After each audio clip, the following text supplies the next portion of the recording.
Hey Siri, can you find me some car insurance options?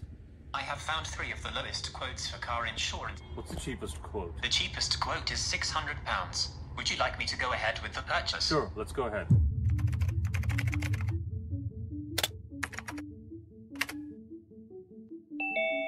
Hey guys, how are you? How's Warsaw handling their cloud? Hi, we are good. We are great. It was such a nice day today. How are you? Not too bad. We got sunshine here too, and I think Nij brought some of that with him from India, huh? Absolutely. It was hot and sunny, and now UK seems to be the same, hot and sunny. There we go. Just need some spice. We will be all set. I was watching this video on YouTube the other day. Have you seen it? It's got these kids who are looking at a newspaper and they're putting their fingers on a photograph that's there in the paper and trying to zoom into the photo. Yeah, I know. I saw it. It was so funny. The new generation. It's super cute. It just shows me how we kind of internalize digital channels and digital consumption of media and products. And speaking of that digital generation, it's the millennial generation that we're catering to. And it made me wonder, like, what are we doing in the insurance industry to make it more adept and more catering towards this, trillion-pound spending power that's there amongst millennials? Do you know that like 3 out of 5 of them, 60% basically will want to have purchases made through subscriptions, and that's mostly done through a mobile phone? And that kind of made me look at how insurance has traditionally been bought. It's not bought as a utility, it's been bought as a fixed annual premium. And I think the way the world's going with this kind of digital experience, people want to feel more empowered, they want to feel more in control, they want to be able to take things on and off, turn them on and off as and when they need them, like utility. They want to consume insurance as fits their needs. And we all have, most of us anyways have cars. Do you know like where 95% of a car's life is spent? I know, it's the garage. There we go. Yeah, exactly. It's in a garage, it's in the driveway, it's parked on the road or parked in a shopping mall's parking lot. So, you're paying insurance for like 95% of the time without utilizing it. And you're only using it for 5% of its life, but you're carrying the weight of 95% of the unutilized time. And I think insurance has to move to a manner where you're paying for what you use.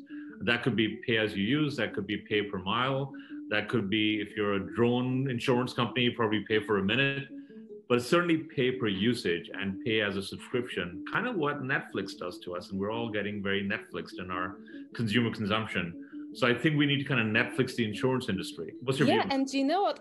Now that I'm thinking about that, let's add to that the fact that devices such as Alexa and Siri could become the first touch point for insurance sale. Imagine being able to find the best insurance quote, personalized for you, without having to type a word online. Insurance distribution will have to take account of this first touch point. Yeah. That's right. And the best part about it is that you just need your phone. Yes, we could run the app on both iPhone and Android, supporting all the different various payment methods like Apple Pay, Google Pay, PayPal, or even open banking.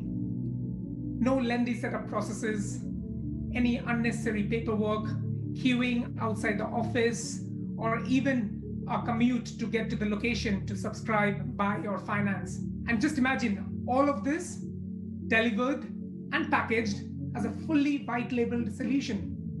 Nij, I can see you going down this like white label solution, because we obviously did a white label solution with what we did as a disruptive thing in the industry with our software as a service.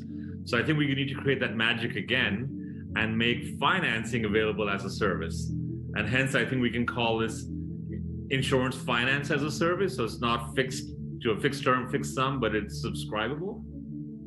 Yeah, I love it. And you know what? This financing really bridges the gap between growing demand for on-demand insurance on one hand, and then the established industry incumbents on the other unable to offer this. It sort of connects two disparate worlds. So growing market for flexible on-demand, paid daily, weekly, monthly, per mile, per usage as you want it, and the existing insurance systems, which are so inflexible and calculate risk on an annual basis. And I also think it's important right now because the pandemic has made insurers, brokers, and MGAs focus more of their attention on how they deliver their services and the role technology plays in that. So for those brokers and insurers currently selling insurance policies requiring annual payments, financing as a service is out-of-the-box solution that allows them to rapidly offer an on-demand product with built-in financing. And what that means is that with white labeling option, it could literally be their app. That means a source of recurring revenue. Recurring revenue is always beautiful for any business. So if you want to get on that ship, provide insurance the way people want to consume it, make that customer journey, the digital customer journey of the future. Well, that future is here and it's here now. Give us a shout, reach out to Claudia, reach out to Nij, and book that demo today here at PremFina. Thank you.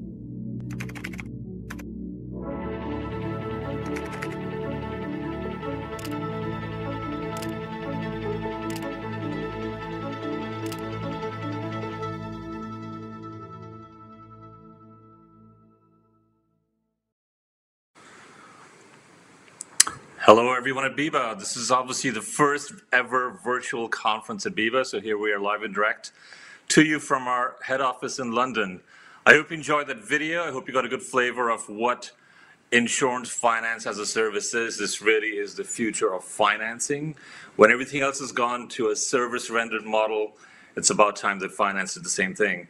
And with our model, of course, we're looking at financing insurance premiums specifically to make it not only more appealing for you as insurers or brokers, but also for the end customer to make sure that they are getting to consume insurance in the way that they want to and feel more empowered in the process and more customer delight, of course, which is what we all cherish. I see some questions in there coming, so let me just take that. Was there a single reason why IFAS was created, or was it born out of multiple reasons? Multiple reasons. So what we really found was this disconnect between two worlds, whereby premiums have traditionally been calculated on an annual basis, and the surging demand out there in the market for premiums to be offered on a variable basis, whereby customers could buy insurance as a minute per minute insurance if they're renting drones, for example, or per mile if it's a car, or by some other unit of utility. So looking at the demand on the one side and the kind of legacy systems on the other hand, that led us to say there's a need in the market for something that bridges that gap. You then combine that with another thing, which is the growth of mobility and the rendering of services through a mobile phone, combined with a third driver here, which was millennials consuming services. They consume services. About 30% of what they buy is in a service subscription model. And this is £1 trillion spending power globally. So I think it was a kind of confluence of all those three things: growing demand, a disconnect between the historic world of insurance and the new world of insurance, and a mobile app-friendly market that we were tapping into. So I'd say it's those three reasons.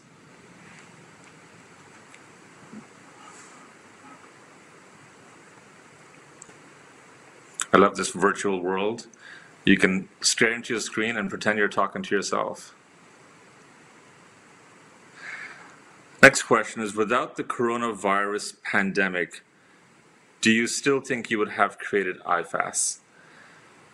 Great question. I believe that the coronavirus pandemic has basically accelerated what we wanted to do. I think across the board, digitalization of insurance intermediaries, insurance underwriters, and anyone else in the kind of value chain of insurance has accelerated their plans to digitize their internal processes and external offerings.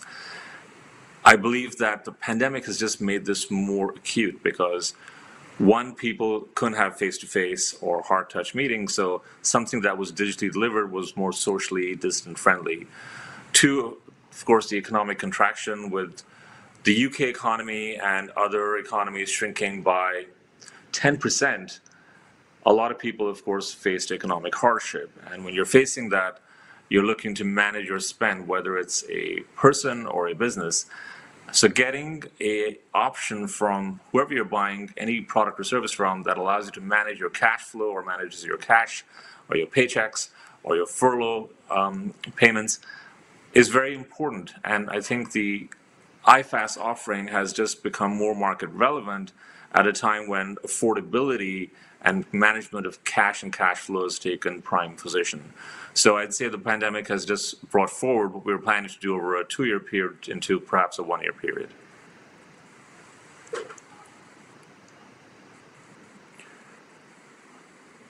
There's a question about whether the idea of flexible subscription-based payments will be applied to other typically transactional industries. I'd say it's quite possible.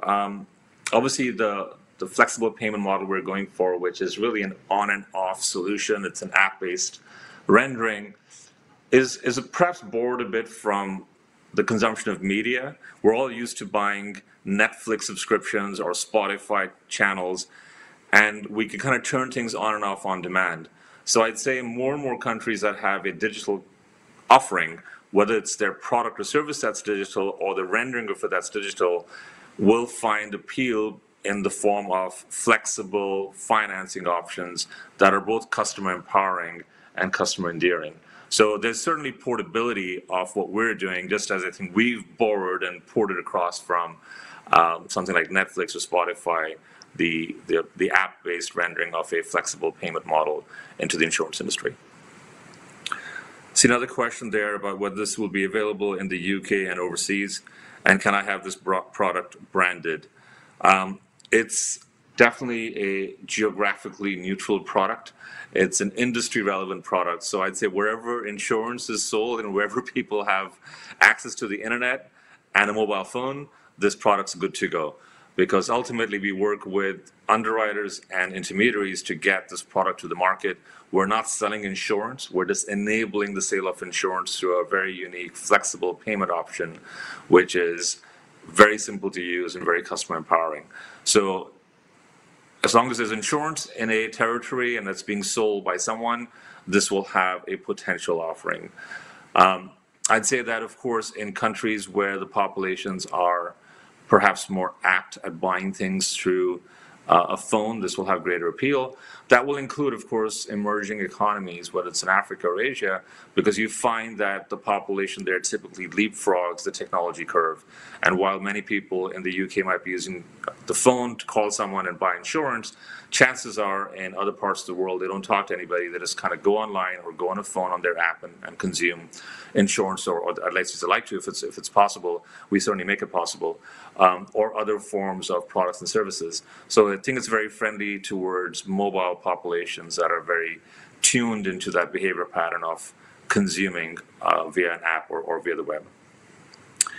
Can you have this branded? Absolutely. This is a white label product. We, again, don't purport to sell insurance. We enable it. So this allows us to white label it for a broker, an MGA, or an underwriter. So we're completely agnostic. As long as you have a touch point with the customer, we give you the branding and we allow you to control that customer journey and enable payments and collections and render the insurance on an on and off basis. Another question here is, do you envision subscriptions ultimately replacing direct debits? Great question. I'd say that, there's, I was going to date myself now, but when the internet started and all of a sudden people started kind of switching to the internet from other media channels, there was a great debate as to whether newspapers will become obsolete and or radio stations will get obsolete because people could consume media digitally on their phones, on their iPads, or purely their laptops and computers. And similarly, they would listen or watch to video content or audio content on their devices and tune off their radios or television sets. Well, the reality is they coexist, right? So we are all just kind of consumers of media and products and services from multiple channels. So I'd say that direct debits will still be there. People will be comfortable with that. There'll be a certain section of the population that wants to pay an annual premium upfront, another section that will want to pay through a credit agreement and pay through monthly installments via direct debit. Another section might choose to go for a subscription-based base where there's a fee involved as opposed to an upfront payment. So I'd say they coexist and just widens the pool. Remember, the UK the penetration of insurance is about 10%. So I'd say this should theoretically increase the penetration of insurance in the market as more people and younger people take up to buying insurance. And it should widen the markets globally for insurance, where large parts of the world are still very, very underpenetrated when it comes to the adoption of insurance. So, this is a part of our mantra of making insurance more affordable, accessible everywhere, for everyone. So this really helps push the cause for financial inclusion. So I'd say that direct debits is one solution, and our solution, white label for other people, should hopefully make insurance not just a luxury or a developed economy purchase, but spread it more globally for a lower demographic across the world. Another question I have here is a really question why I pay so much for stuff I'm not using. I know others will feel the same. How soon is a demo available? So you're right. I mean, there's insurance that's not kind of consumed.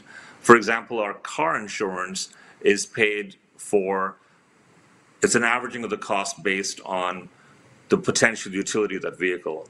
But it's very kind of aggregated across a certain demographic. It's not tailored for you. There are some technologies, of course, like telematics that are getting it more customized per person, but ideally it's uniquely tailored to you so that if you know that your car is sitting in a parking lot or your driveway for 90% of its time, you perhaps need very minimal insurance in case someone rams into your car. You don't need it to have all the bells and whistles of various insurance coverages that are there when you're driving and you want to have greater coverage and make sure that you have third-party liability coverage, etc. So you do want to have an insurance that's variable based on your driving usage, your driving habits, and your driving history.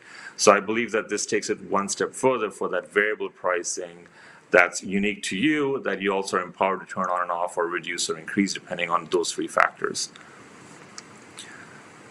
Another question here is travel insurance for people who travel to different countries to work there a while. Move to another country has been restrictive and usually requires you to return home for 3 months annually. But pay as you travel and IFAs would be helpful here. This is really one of the markets we're after. So travel insurance, car insurance, gadget insurance, pet insurance are probably the top 4 personal lines of insurance that we're after with this product. And travel is very unique because if you think about having a channel you can turn on and off, you could switch your insurance on when you're about to make a journey and then switch it off once you've completed your holiday trip or your business trip. Now, we know, as the insurance industry has told us, that on average, if a person's going to make 4 trips a year, it is better for them to have their travel insurance on all the time. So you could have an alert on the app that says, hey, you're about to switch this off, but if you're likely to make 3 more trips after your first one, you're better off keeping your insurance channel switched on all the time than switched off. And if you work globally, again, going back to being geographically agnostic, you could find coverage for travel insurance that goes across the board to multiple countries, just as we have medical insurance working for multiple countries. So we really are taking this to a more decentralized world, to borrow a phrase from the blockchain world out there, and to make insurance more ubiquitous and more relevant and more consumptive in a manner that suits our life patterns. Do I have a desired time release? And so, by the way, there's another question there about whether this is available. The demo is available right now. Please feel free to message us at info@PremFina.com, sales@PremFina.com, or go to our website, find the contact page, and drop us a line. We'd be more than happy to show you how this works, and it can work across multiple web and mobile OSs and platforms, including Apple, Android, and your PCs and Macs. So we're more than happy to show how this works and how the white label aspect works for you. Do we have a desired release time and strategy to take the app to the consumer market? We're a startup. Actually, now we're past the startup. I keep forgetting that because we started this business about 5 years ago. We're now a scale-up, and everything for us was something that should have been done yesterday. So I'd say we're all set to go to the market. We obviously want to go to the market with the right solution, with the right partners, and that's what we have to construct properly. Getting out to the market with tangible consumption of this iFast app is certainly a target for us during the course of this year. So we welcome all relevant discussions that not only help us take this to market, but it's really a collaboration between you and us because we are a white label partner and we want to hear feedback from you so we can modify the product, customize it, tweak it, improve functionality so it really caters to your and your market's requirements and we can adhere it as best suited for that. So I'd say this year, and we want to work with you to get it optimized for that launch.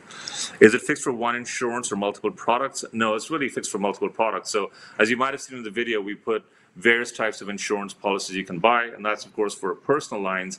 So car insurance, home insurance, travel insurance. You could add to that pet insurance, gadget insurance, and of course, this is not mutually exclusive of the commercial lines. So you can have SME insurance on this. You could have insurance for property. You could have insurance for your fleet. You could have corporate benefits that are on there. And I wouldn't rule out certain other things that people are used to buying already and somewhat in a monthly manner, such as life insurance.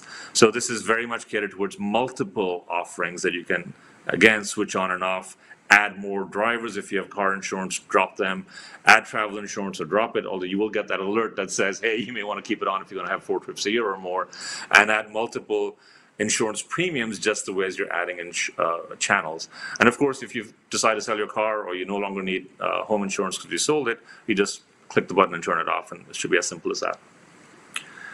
Do you have connectivity to back office systems such as Acturis? So we have connectivity to pretty much all the systems on either a non-real-time basis through data aggregation, or we want to work with partners that allow for real-time integration such as Acturis or OGI, or apply the various software systems out there. The beauty of this product is that it's very much designed to be a collaborative tool with other partners. So whether it's a proprietary policy administration software system or it's one of the bespoke systems out in the market, for us, we already connect with some of them, and the other ones are, again, near real time or open for discussion to get this. This is a new product, so we want to make sure we get it right, and that more partners who partner with us have a better competitive chance in the market of getting something out in the market that's customer relevant early on. Demo on a first come first served basis. No, demos can be there on the basis of first come first serve just to get there, but I'd say it's also what makes most sense from a commercial point of view for you and for us, and from a customer utility point of view. There's certain types of insurance that I've mentioned before, such as car, gadgets, pet, travel, home, on the personal lines that I think are highly relevant for this product.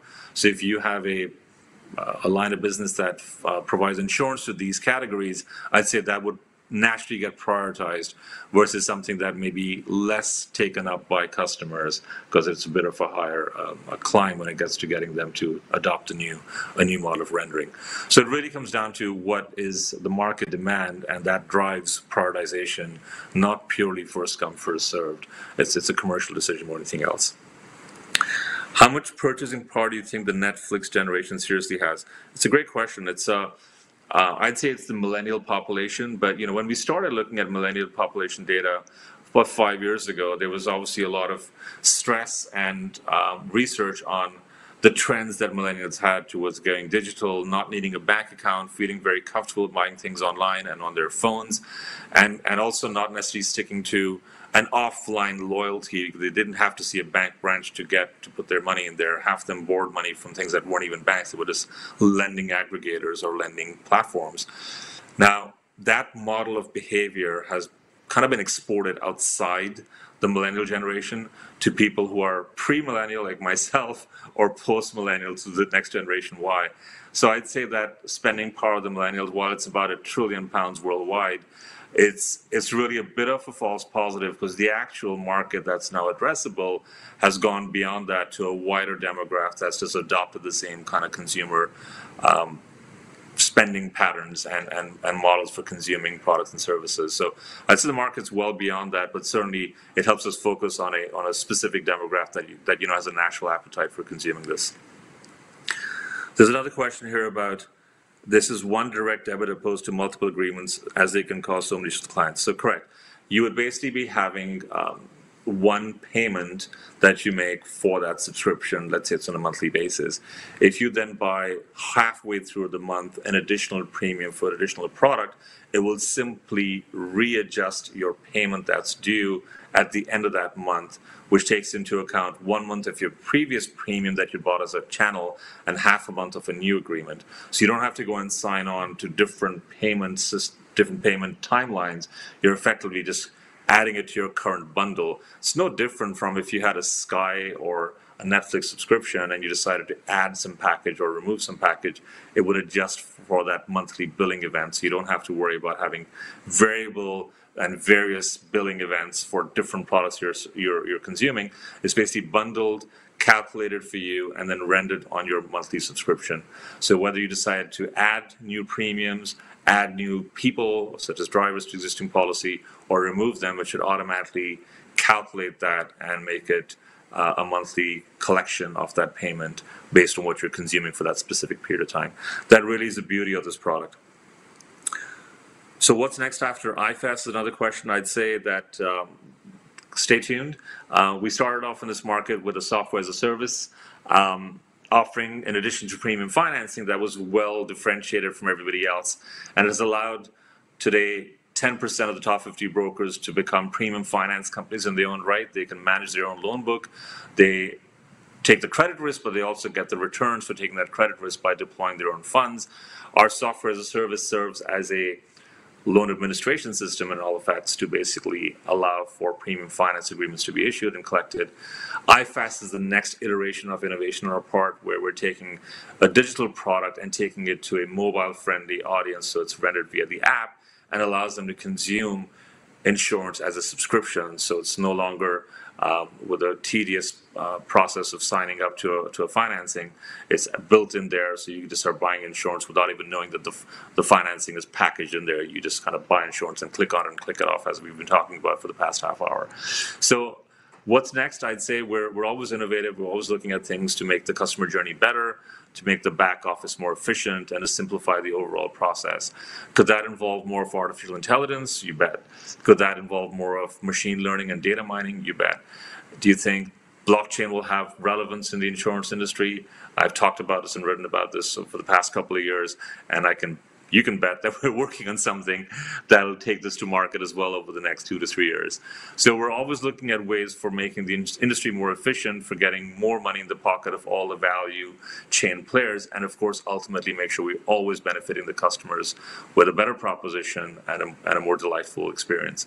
So far as tech is an enabler of all that, we're all on board that to make sure that tech-based innovation continues. iFast is just the next iteration of what we started with SaaS, and you can be sure there's more to come. As a tech company, could this be used for other subscriptions like golf clubs, football clubs? Yes, again, this is a subscription-based model for a variety of products out there, so it doesn't have to be purely insurance. Of course, we focus on the insurance industry because we're a premium finance company, but insofar as financing as a service is applicable to adjacent markets or other digitally renderable products and services, such as golf club memberships or legal fees or other membership fees that are there, there's no reason why you can't take the same model and apply to other parallel sectors where people want to, again, be more empowered and more at ease when it comes to buying things. They can, again, click it on and off on their phones as they're so used to doing with their TV remote controls and iPhones these days to consume media. Another question is, do you think tech is going to keep increasing our lives, like asking Siri and Alexa, more demand in the insurance industry for meeting such tech demands? As you might have noticed at the outset of this session, there was a query that I made sitting in my terrace at home via Alexa for finding insurance. Now, Alexa is getting smarter, as is Siri, and it interrogates not only the world out there to see what the best offerings are for car insurance, in that case that I was looking for. That virtual assistant is also privy to my driving records, my date of birth, my bank accounts, et cetera, depending on permissions you give it to, of course. But as the artificial intelligence elements of the virtual assistants that are voice activated and voice powered get smarter, that experience will be potentially a threat to some of the aggregators out there, because I don't necessarily need to go to an aggregator site and type in what I'm looking for. I can, like you saw in that video, speak to Alexa or Siri and ask it to hunt down for me an insurance premium that best suits my needs, or indeed find a car or a home, whatever I'm looking for, while I'm making coffee or while I'm barbecuing something.